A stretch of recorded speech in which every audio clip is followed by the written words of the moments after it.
안녕하십니까 믿음의 형제자매 여러분. 저는 오늘 이 시간에 인자의 징조 도표라고 하는 제목으로 여러분께 말씀을 드리겠습니다. 특별히 1991년도 10월 15일에 거제도 장승포에서 하늘에 나타났던 인자의 징조를 목격했던 분들과 또 92년도에 10월 28일 다미 선교회와 함께 휴거운동에 동참했던 분들을 위해서 제가 이 영상을 준비했습니다. 제가 이 내용을 연구하다가 깨닫게 된 것은 이 거제도에 나타났던 인자의 징조나 또 10월 28일 휴거운동 이 두 가지는 서로 연결되어져 있고 이 두 가지 사건은 이 마지막 때 주님의 재림을 알리는 중요한 사건이었다는 것을 제가 깨닫게 되었습니다. 자, 그래서 여러분께서 이 거제도에서 인자의 징조를 목격했던 분들과 또 다미 선교회와 함께 휴거 운동에 동참했던 분들께서 지금 거진 30년 동안 여러분께서 겪었던 그 특별한 경험에 대해서 마음 가운데 궁금해하고 또 한편에서는 허탈해하고 과연 이 휴거 운동은 가짜였나 하는 의문이 드실 것입니다.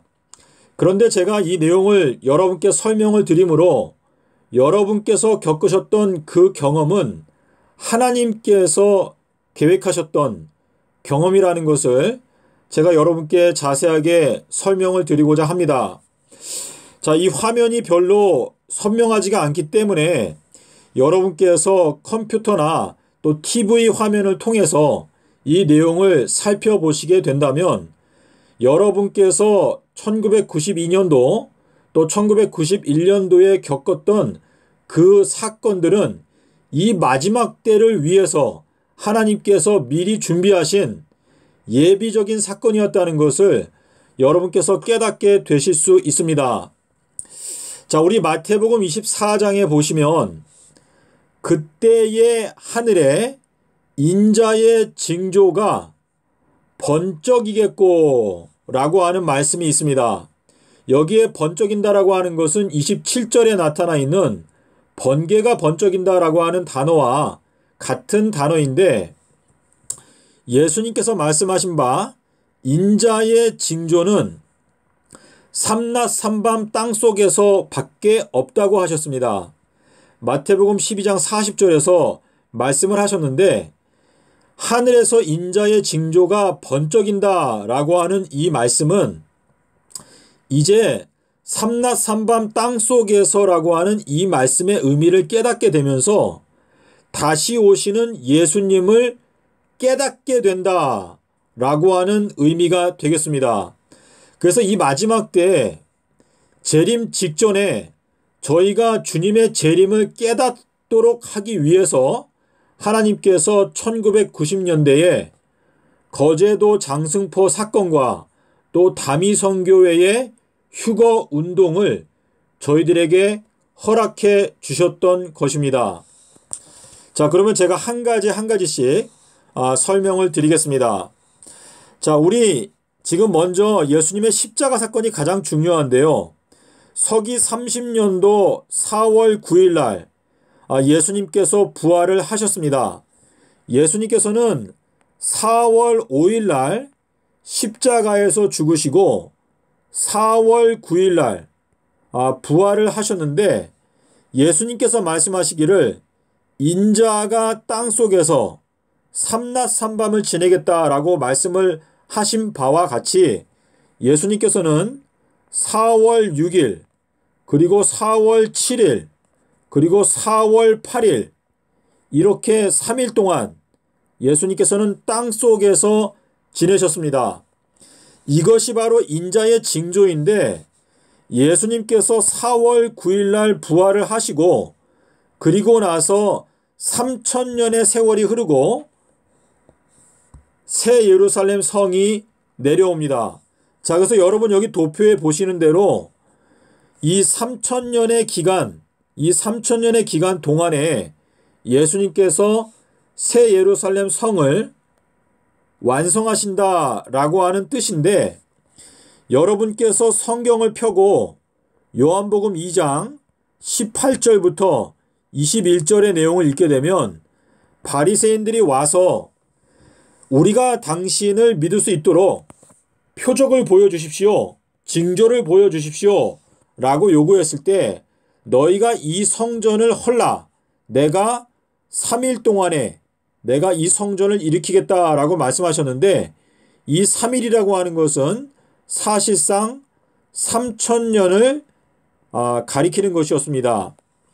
자, 그런데 지금 저희가 이 장승포 사건 1991년도 10월 15일 날 저녁에 이 하늘에 천사의 모습, 또 밝은 예수님의 보좌의 모습, 또 황금 기둥 2개가 이렇게 나타났었는데, 이때부터 2000년 1월 1일 이 새천년기가 시작되는 1월 1일까지 정확하게 3000일의 기간이 지나갑니다.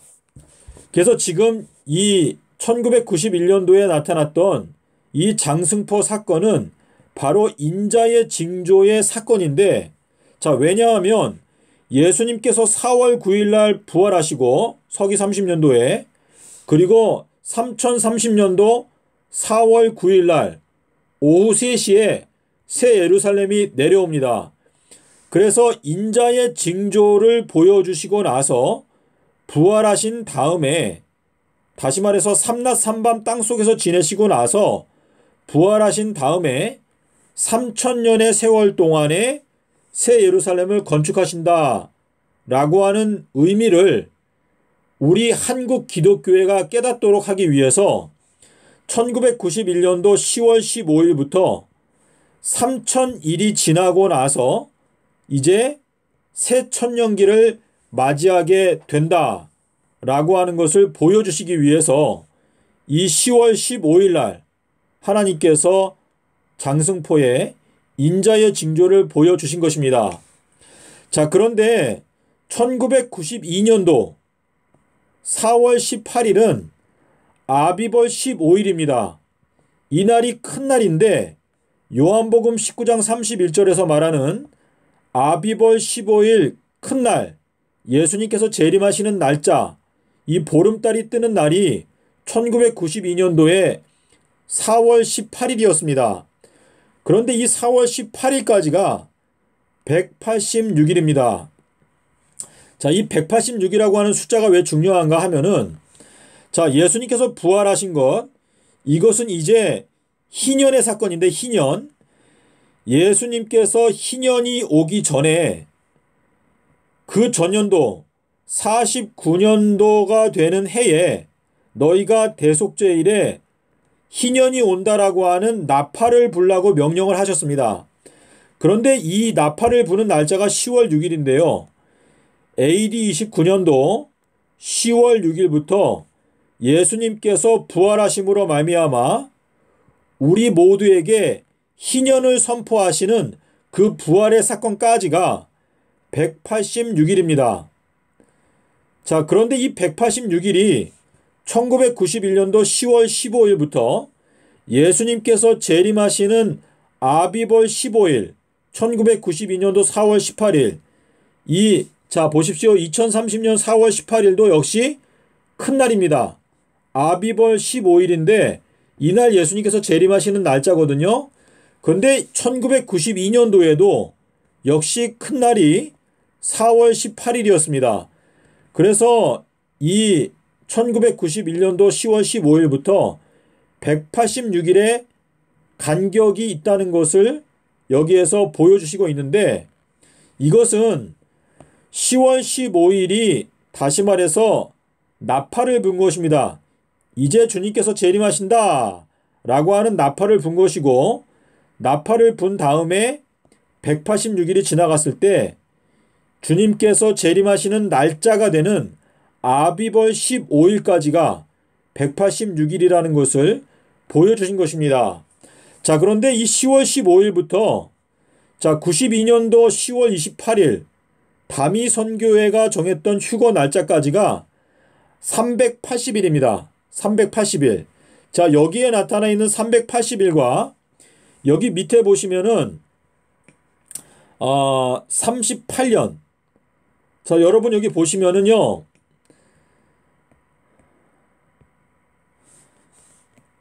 자, 여기 1992년도 4월 18일부터 2030년 4월 18일까지는 정확하게 38년이 지나갑니다. 38년.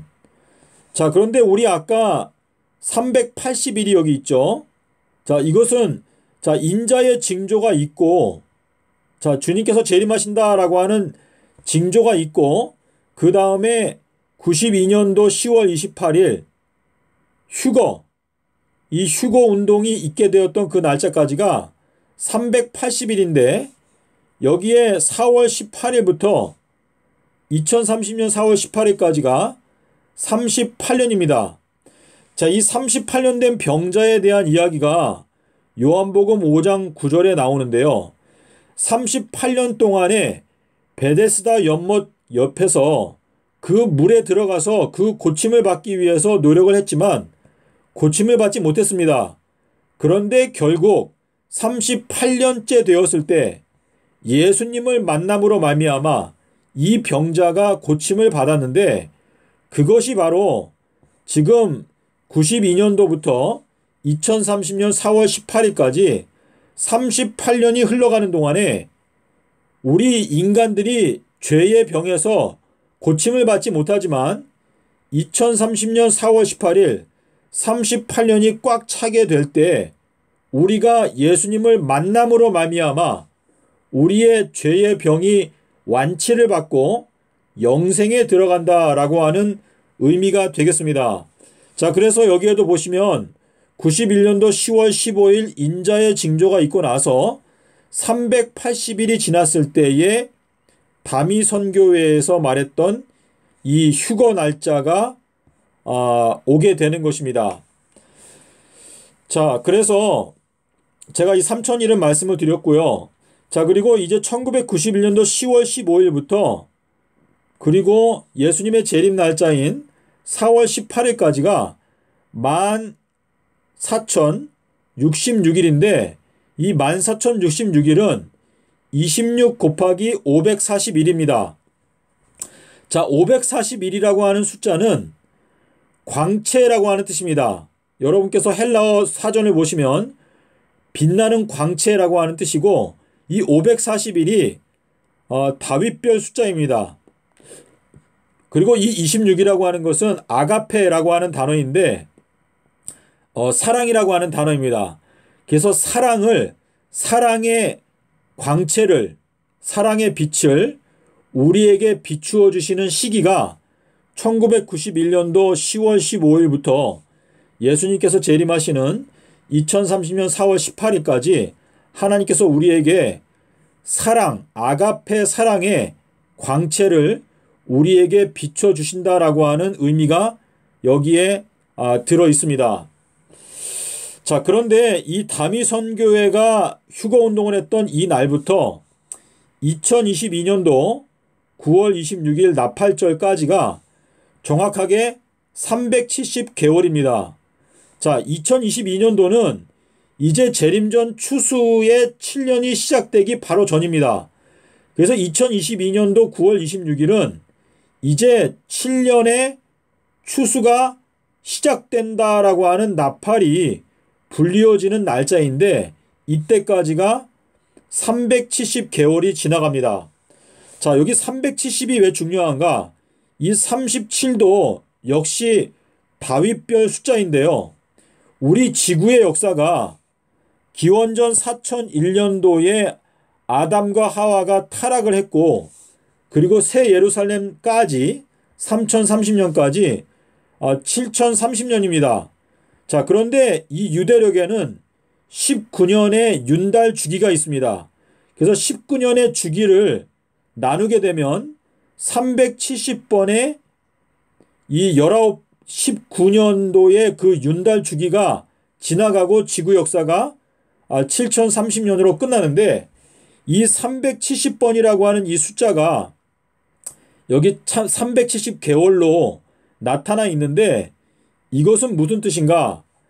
아담과 하와가 범죄한 때부터 하나님께서 오랫동안 참으셔서 7030년 동안 하나님께서 참으시는데 그와 마찬가지로 1992년도 이 휴거 운동이 있던 때부터 이제 2022년도 9월 26일 7년의 추수가 시작된다라고 하는 이 나팔이 불려지는 때까지가 하나님께서 오랫동안 참으시는 이 하나님의 은혜의 시간인 것입니다. 이제 이 나팔이 불려지게 되면 그때부터는 이제 알곡은 창고에 넣고 가라지는 불에 태우는 일이 이 7년 동안 진행이 되는 것입니다. 자, 그런데요. 지금 우리가 2015년도에 테트라드 사건이 있었습니다. 이 테트라드 사건은 예수님의 탄신일을 가리키는데 이때 계기 일식이 있었죠. 자, 이것이 이제 하늘에 1월 성신의 징조로서 주신 것인데 이때부터 자 2023년도 3월 23일 이날이 월삭이고 역시 예수님의 탄신일입니다. 이때까지가 2926일이 지나가는데 이 2926일은 주일수로는 418주일이고 달수로는 99개월입니다. 자, 근데 요거는 2926은 음이라고 하는 단어인데 너희가 등불을 켜서 아래 두지 않고 속에 두지 않고 라고 말씀하셨는데 이 등불이라고 하는 것은 요한복음 5장 35절에서 말씀하신 침례 요한은 켜서 비치는 등불이다 라고 하신 말씀이고 이 99개월은 이제 그 아브라함이 99세가 되었을 때에 할례를 했다 라고 하는 말씀과 연관이 있고 그리고 418주일은 예수님께서 재림하시는 날짜가 4월 18일인데 공교롭게도 이게 418주일입니다. 자, 그런데 예수님께서 재림하시는 날짜가 2030년 4월 18일인데 요 날짜부터 3001을 뒤로 뺐을 때 2022년도 1월 30일이 나오는데요. 요때 하나님께서 또 한 번 인자의 징조를 주실 것인가 하는 궁금증이 생겼습니다. 자, 그런데 2022년도 1월 30일부터 이 철장 남자가 하늘로 올라가게 되는 2023년도 3월 23일까지가 정확하게 418일입니다. 자, 그래서 2023년도 3월 23일은요. 이 날짜는 계시록 12장 5절에 나타나 있는 하나님께서 이제 앞으로 선택하시게 되는 그 철장 남자가 하나님의 보좌로 올라가게 되는 날짜가 2023년도 3월 23일이 될 것으로 제가 생각하고 있습니다. 자, 그리고 제가 어느 정도 다 말씀을 드린 것 같은데요. 여러분께서 제가 드리는 이 설명이 아마도 잘 이해가 되지 않으실 것 같아요. 그런데 여러분께서 이 내용을 가볍게 보지 마시고 이 내용을 좀 깊이 있게 이해를 하시면 이 장승포 사건 그리고 다미 선교의 휴거 사건은 둘이 연결되어져 있습니다. 그리고 이 두 가지 연결된 이 사건이 가리키는 것이 바로 2022년도 나팔절을 가리키고 있고 그리고 여러분 여기 보시면은요. 지금 여기 나팔절이 있죠. 이 나팔절부터 예수님께서 재림하시게 되는 2030년 4월 18일까지가 186 보름입니다. 보름. 자, 제가 아까 186이 여기도 있고 여기도 있다고 말씀을 드렸는데요. 이 186은 이 1844년도 재림운동부터 예수님의 재림까지도 역시 186년인데 186이 굉장히 중요합니다. 186, 186, 186, 여기에도 186 보름입니다. 자, 그래서 여기 2022년도 9월 26일은 이제 희년이 온다라고 하는 희년 나팔이 되는 것입니다. 희년 나팔. 그래서 이게 이제 이게 나팔절인데요. 나팔절에 나타나 있는 요 나팔은 원어를 보시면 레위기서 25장 9절에 나와 있는 희년 나팔과 원어가 똑같습니다. 그래서 둘이 연관성이 있고요.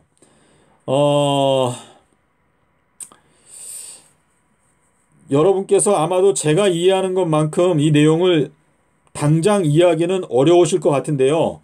여러분께서 이 내용을 곰곰이 생각하시면 과거의 장승포 사건과 또 다미 선교회 휴거 때 여러분들이 이 휴거 운동에 동참했었는데 그 경험은 이 마지막 때에 여러분에게 소망을 주시기 위해서 하나님께서 마련하셨던 이 휴거 운동 사건이었다는 것을 여러분께서 이 내용을 통해서 깨닫게 되실 때, 아, 이제는 진짜 주님께서 재림하시는구나. 우리가 자다가 깰 때가 되었구나. 그래서 여러분께서 일어나서 힘을 내서 이제 주님의 다시 오시는 재림을 위해서 준비할 수 있는 용기와 또 결단이 생기게 될 줄로 믿습니다. 자, 부디 여러분께서 이 내용을 살펴보시고요. 제가 이 내용을 깨닫게 된 그 근본, 그 기초는 예수님께서 말씀하신 바 삼낮 삼밤 땅속에서 이 인자의 징조, 이것이 바로 번개인데 서기 30년 수요일 십자가, 일요일 부활 진리, 이것이 바로 이 모든 예언을 푸는 핵심 열쇠입니다. 부디 여러분께서 이 마지막 때에 예수님의 말씀을 자세하게 살핌으로 말미암아 예수님께서 2030년 4월 18일에 재림하신다는 것을 깨닫고, 그리고 이제 2023년부터 4월 1일부터 1260일 동안에 비가 오지 않습니다. 그래서 이 내용도 여러분께서 깊이 연구하시게 되면 확실히 깨닫게 될 수가 있고, 지금 한국 기독교회가 표류하고 있는데 여러분께서 이 예언의 말씀을 깨닫게 되면 우리 베드로후서 1장 19절에 나오죠. 너희가 마음 가운데 새벽별이 떠오를 때까지 예언의 말씀을 자세하게 연구하는 것이 중요하다라고 말했는데요. 우리 한국 기독교회가 이 예언의 말씀을 깨닫고 이제 전 세계에 주님의 다시 오시는 기쁨의 좋은 소식을 전파해야 하는 책임을 맡고 있습니다. 북한에도 우리가 이 기쁜 소식을 전해주어야 하는데 여러분께서 이 예언 도표를 깊이 연구하시고 또 이해가 되지 않으면 저한테 전화를 주시면 제가 자세하게 설명을 드리도록 하겠습니다. 010-9918-2261입니다. 감사합니다.